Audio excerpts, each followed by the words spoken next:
For further analysis, we are joined now by Antony Loewenstein. He is a Middle East affairs analyst, and he joins us live now from Sydney. Thank you so much for being with us on the program. Thank you. Now, we heard in that package the spokesperson of the Israeli army say that Monday's attack shouldn't have happened.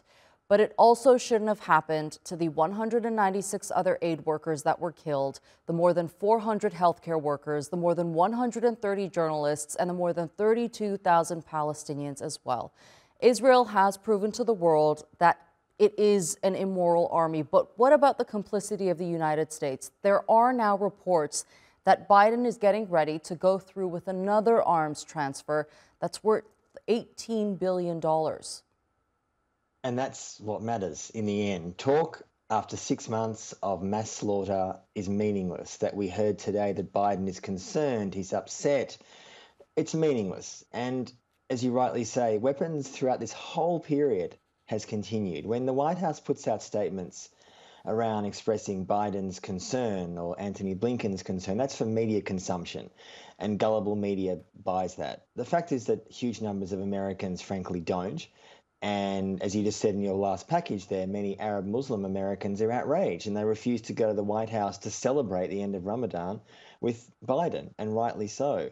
So the missiles and the weapons are continuing. And what's concerning is this is not just about the war in Gaza. There is indication after maybe a hesitation in the last months that a potential regional escalation is possible. The Israeli attack on the Iranian consulate in Damascus a few days ago was a massive escalation, the death of a number of senior Iranian officials. And this really shows, I think, that what the US is sending to Israel, or proposing to send, is not just for a war in Gaza, but potentially for regional escalation, which the US would inevitably be involved in. Right. I'm going to get to that in a bit, but I want to focus on these aid workers that were killed. We're now seeing aid organizations halt operations due to these attacks. But could this be part of what experts have described as Israel's bigger plan of not allowing aid to reach Gazans, hence using starvation as a weapon of war? I mean, Israel has used starvation as a tactic for a number of years, and this goes back decades, including in Lebanon in the 1980s, and it's been used in Gaza for literally close to 2 decades. You know, soon after the siege began in 2007, imposed by Israel and Egypt. Essentially, there was a WikiLeaks document which came out which showed that the Israelis were saying to the Americans in 2008, 1 year after it began, that the aim was to put Gazans on a diet. That was their words. To not starve them completely, but to make sure that not enough calories particularly are getting in. That was years ago. Now, fast forward to 2024, it's pretty clear that every single aid organization has been saying for months they cannot get access to Gaza. They cannot get access to people. And I think there's no doubt that the plan by many in the Israeli political and media elite, and I would argue a view shared by many Israelis themselves in the public, is to make Gaza unlivable, to force people to leave, or to make life so impossible that they somehow put pressure on regional countries to go there, Egypt, for example. And what does this say to us about the state of Israel in 2024? And I say this as someone Jewish who is just shocked and appalled and disgusted this is being done in my name. Right. When we look at the nature of this attack on the World Central Kitchen personnel, there are reports that the 3 cars were targeted and they were spread over 2.4 kilometers and they were consecutively bombed, which puts Israel's statement of it being a mistake into question. What do you make of their reasoning of it being a mistake?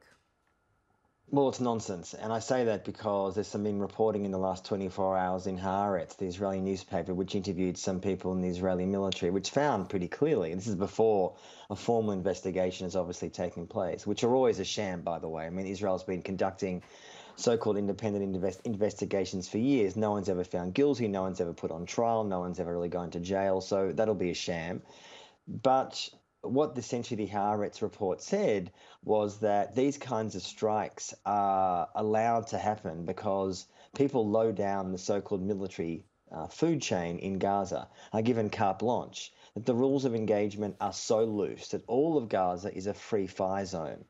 And this really ties into what I've been hearing from various sources for a number of months, that there are so-called kill zones in Gaza, where when Israel talks about clear rules of engagement, our soldiers don't commit any kind of war crimes, things might happen accidentally, but really sorry about that. In fact, the opposite is happening, and this is based on soldiers themselves who are saying that when they go to Gaza, they essentially are told that they can pretty much do what they want. And of course, there's no global ramifications for doing so.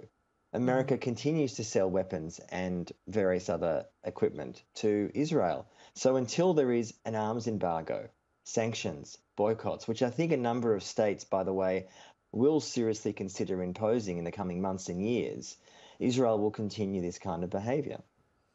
All right, Antony Loewenstein, thank you so much for being with us here on the News Hour. It's always a Thank you. pleasure speaking to you.